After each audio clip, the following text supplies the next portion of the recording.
It's fun, it's an adventure. It's amazing, it's a cool island, it's just one big ridge and we're gonna run the whole ridge. Such an exotic race. It looked like a challenge and something I really wanted to experience, so I'm really excited to be here. You want to stop and you want to just sit down, and it's people saying, come on, come on, come on, so you keep going for them. This is La Isla Bonita. Isla Bonita means beautiful island. Came here to this beautiful island to, compete against some of the best in the world. This beautiful island is La Palma, one of 13 volcanic islands that make up the Canary Islands off the northwest coast of Africa.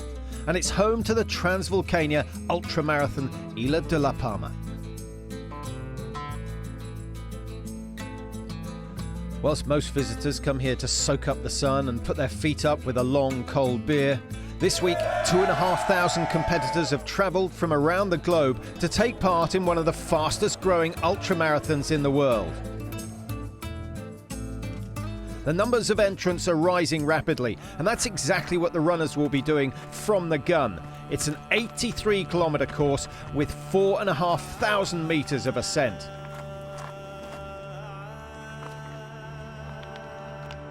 Transvulcania is part of the Skyrunner World Series and attracts a world-class field of mountain and ultra runners, including favourites Kylian Jornet and Nuria Pikas.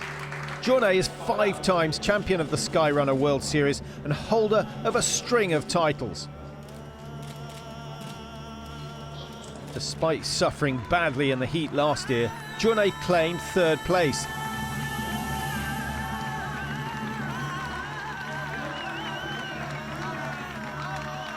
The ambience in the island is awesome. It's a lot of people in the track, it's a nice trail, so I have a really good memories also with the hard finish. We're gonna be a lot of runners in the challenging for the race. Then it's a long race, so everybody gonna have problems and someone gonna be better in the end. But I think I tell Sage Kennedy and Cameron that they're gonna be good because they're gonna start fast. American Cameron Clayton is a recent arrival in ultra running, but has made a big impact already with a number of podium finishes to his name. Fellow American Sage Kennedy is a 2:16 marathon runner, but began upping the distance in 2012. I like traveling, and this is a really great destination to come to, but also I like to compete against the world's best, and I want to see kind of how I stack up against the best in the sport.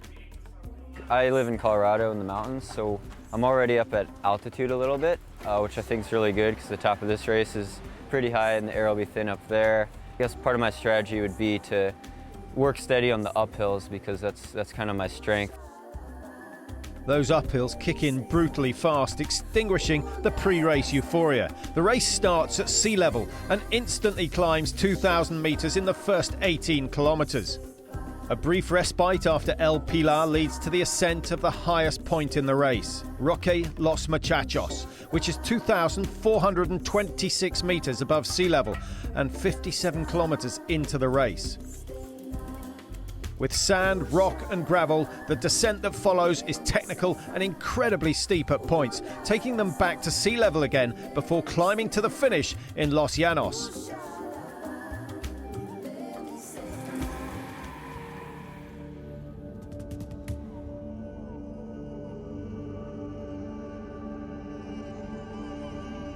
There's an uneasy night's sleep for the athletes before a 6 a.m. start at Faro de Fuencaliente.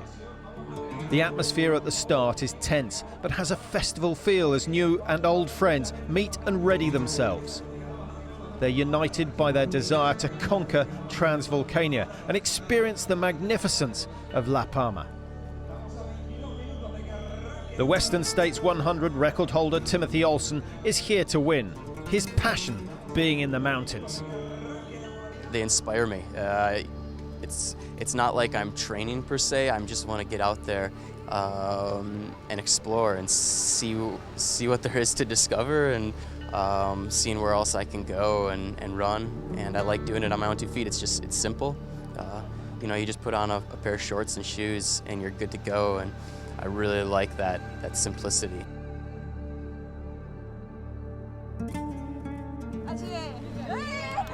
Spaniard Núria Picas is amongst the favourites to win the women's race and was second last year, but on the start line, her face says everything about the daunting task ahead of her. Her nearest rival will be 2012 Skyrunner Series champion Emily Forsberg. It's always nice to race, to share all the feelings, to feel all the others' excitement and everything. And I didn't have so many expectations because it's so early in the season, and I didn't even know if I could run 80K because I haven't been running so much, so I had no expectations really. I was fairly nervous. Such a spectacular start with all the people there. In the dark is like nothing I've ever experienced in an ultra marathon race. So I was pretty nervous, but I like having a little nerves because that means the adrenaline's flowing and you care and are excited about the race, which I was. The nerves are justified when the first 7 kilometres is a 1 in 10 climb to the village of Los Canaries. Body and mind have to be fully prepared on the start line. So at 6 a.m. with a cry of vamos, the race is underway. This being my first sky race, I didn't know what to expect, and with all the vertical, I was a little scared. A lot of the top guys were kind of keeping an eye on each other. We didn't want anyone to get away. But yeah, I knew it was going to be a little crowded on the single track, so I wanted to make sure when we got to the narrow point that I was in a good position and had space to move up. The women's favourites, Forsberg and Picas, also set off at a punishing pace. I think that we started very, very fast. Yeah, I didn't feel very, very good because it was so fast for me.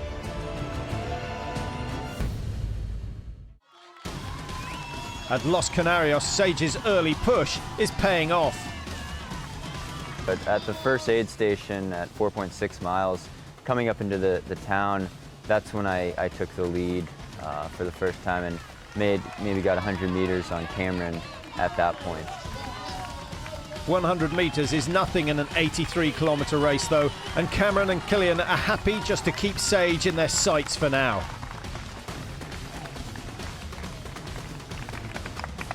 In the women's race, Emily Forsberg is looking strong, but Núria's uncertainty about the early pace seems justified. The incredible atmosphere, even at this early hour of the morning, is part of the reason this race sells out every year. The entire population on the streets to cheer the runners on. Sunrise reveals another big draw for this race as the island's beauty is unveiled. The highlight of my day of seeing the sunrise was just amazing, and seeing the other island, Tenerife, off to the right was breathtaking. The sunrise was so beautiful. It gave me so much energy. It was wonderful. The most beautiful thing I've ever seen during a race. But along the volcanic ridge to Las Deseadas, Sage is more interested in looking back for the competition than out at the landscape. Cameron Clayton, Killian Jornet and Patrick Bringer are flying down the track. The morning was awesome when we came to the volcanoes and it was the sunrise. It was like, wow, this is beautiful. I want to stop and take pictures. In these moments when you are in these landscapes, you feel like you don't need to push to run it. But Sage does need to push as he tries to capitalise on his lead and his preference for ascending. The strength of the field here at Transvulcania means Sage has more to worry about than just the 3 runners he can see. Former Olympic biathlete Luis Alberto Hernando is expected to do well in his first ultra race, while the more experienced Timothy Olsen is choosing his own pace. As well as 1,600 runners taking on the whole course, there are 700 doing a half marathon that ends at El Pilar.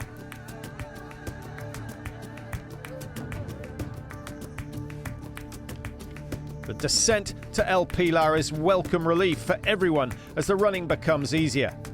Getting out of the sand and getting onto some of those like fire roads, it was more runnable. I got kind of let my legs turn over more, and I think I was just really excited because I was in the lead, and I tried to take advantage of that. I think it was good to take advantage of that part of the race. With 24 kilometers completed, Patrick Bringer glances to his left. Over 30 kilometers away, he can see the highest point of the race, Roque Los Muchachos.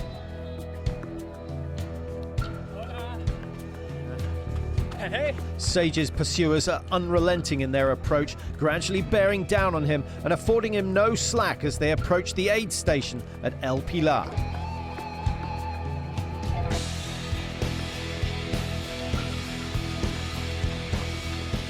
The pace on the downhill means there's no margin for error, as Cameron Clayton finds out.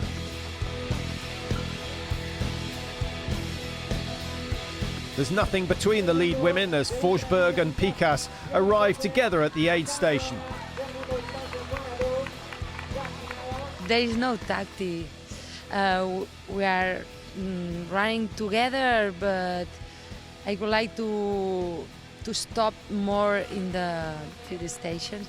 I would like to be calm there, but sometimes it's not possible because Emily or me are so nervous. The tactic is go fast, and we will see at the end. Forsberg makes a break for it, perhaps in an attempt to lose Picas, but the Spaniard won't let her go.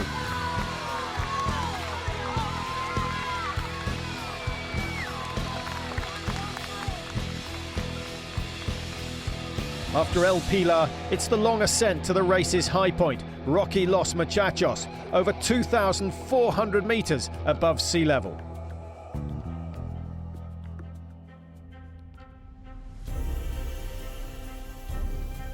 Things are beginning to look bleak for Sage Canaday at this point. His early push and the ever-present pursuers sapping his energy. Knowing that Killian and all these other really strong runners were still right behind me, I was kind of running scared more. It was like I was in a hunt and I was the prey and I was being chased down, so it was kind of scary.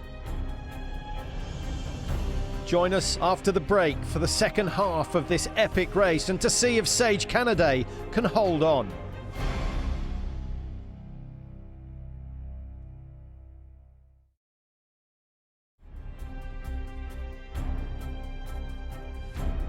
Welcome back to the Transvulcania Ultra Marathon.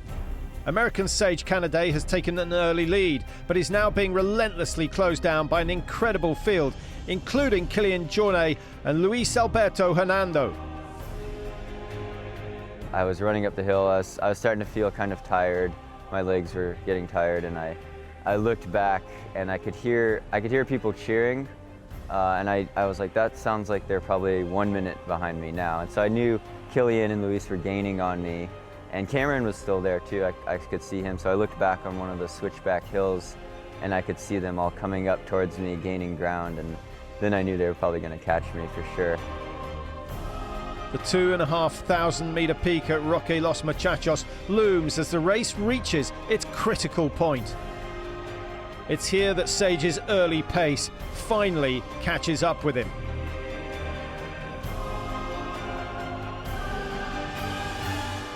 Luis Hernando is now leading the race with favourite Kilian Jornet on his heels.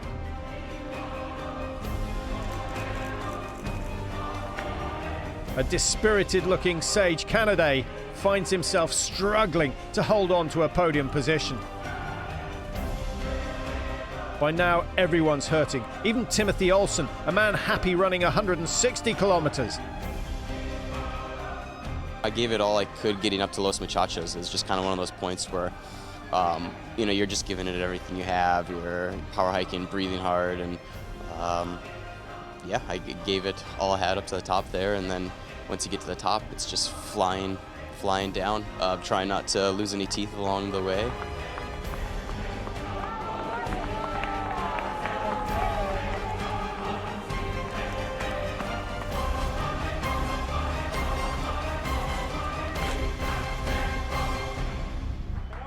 The leading women, Emily Forsberg and Nuria Picas, are still together as they reach the aid station at the summit. But Emily's edge is just becoming apparent.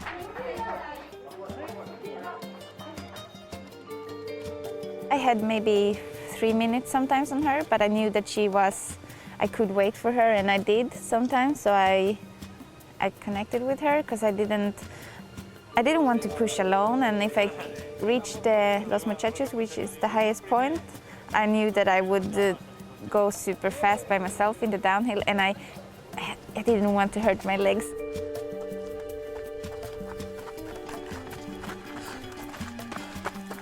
Forsberg seems to have the confidence to save her legs for the finish. It could be a wise tactic, but for most of the runners, just completing the course is the goal. And this is the time to refuel, cool down, and maybe just rest a moment.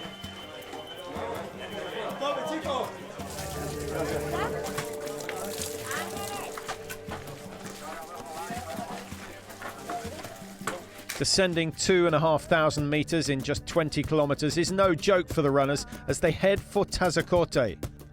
Kilian's ski mountaineering pedigree means he has no qualms about heading downhill fast, and he soon passes Luis, making his victory almost inevitable. His only concern may be the fall that he had at this point last year that combined with the heat to cost him the race. Sage Canaday is holding on to third place on the way down the strenuous but stunning trails that most visitors to La Palma take at a steady walking pace. Picas still leads the women's event on the descent, but Forsberg seems to have everything under control. As temperatures peak, runners find relief wherever they can.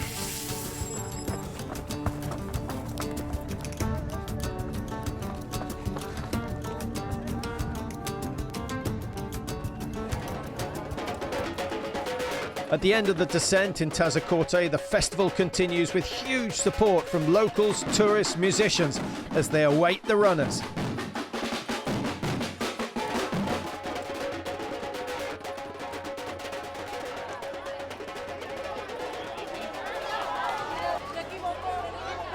Coming down the switchbacks here to Tazacorte was amazing because they had, I couldn't see when I came down here, but a band or something where you could hear the drums from, kilometers away, and you could just hear that pounding, and it psyched you up.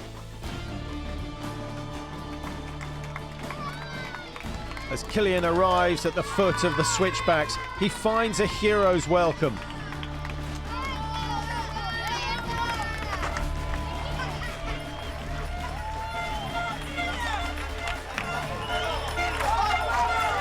With the crowds parting before him, Kilian still has 6 kilometers to go and 300 meters of ascent.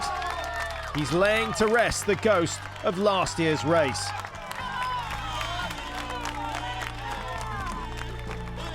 '12 women's winner Anna Frost lends support as he passes the aid station.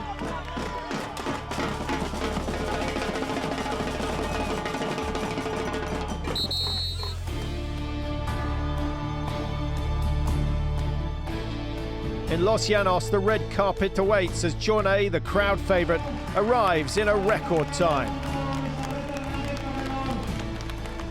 6 hours, 54 minutes. He's 5 minutes inside the previous record.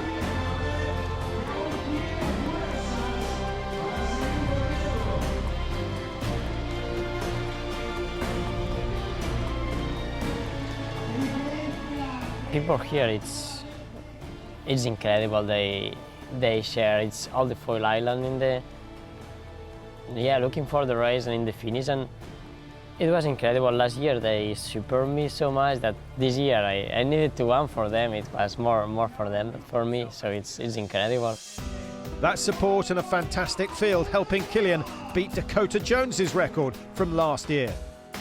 I never race for a pro record. I can't push myself to focus in a time, or I think it's not possible. So I think it was possible because we ran fast and Sage start fast, then Luis Alberto, but I prefer to run easy and to see the landscape, but others don't want.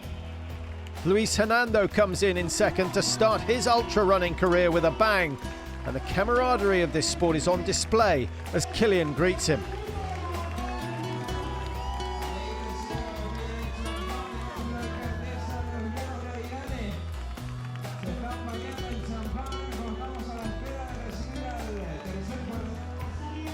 After putting on a brave effort, Sage Canaries is happy to soak up the support and the celebrations on the line.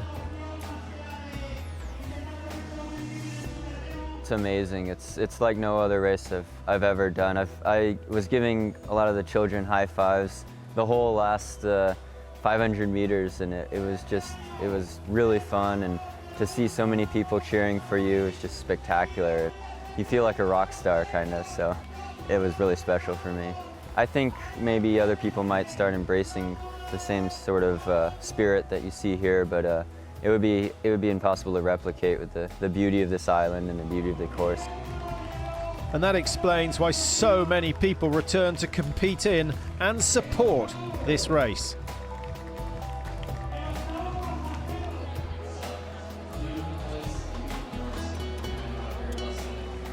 Emily Forsberg finally breaks free from Nuria Pikas to take the win in the women's race. I'm not really used to long distance and so early in the season, and I managed my race very good, and I'm very proud of myself how I did it. And I think this is my first race. I do everything like I want it to be.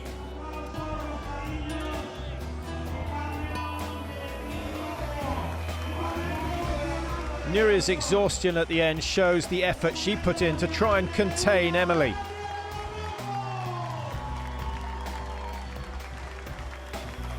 Massive disappointment, finishing second for the second year in succession. But again, the close-knit community and support in ultra running shines through.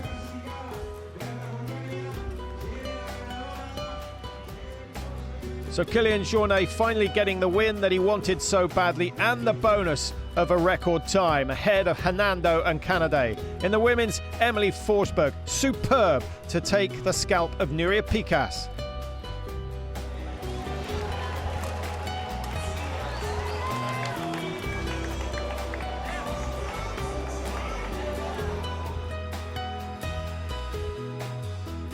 As the sun sets over the Atlantic, the runners continue to finish, each completing their own incredible journey over La Palma's island trails.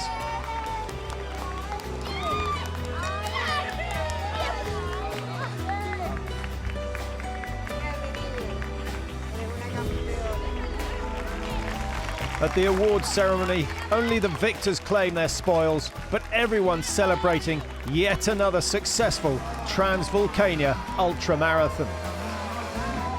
In the end, it's all about having just a satisfying day within yourself, with enjoying it with your fellow runners and friends, and the island, the people here celebrating the lifestyle of just getting on the mountains and just being alive and free.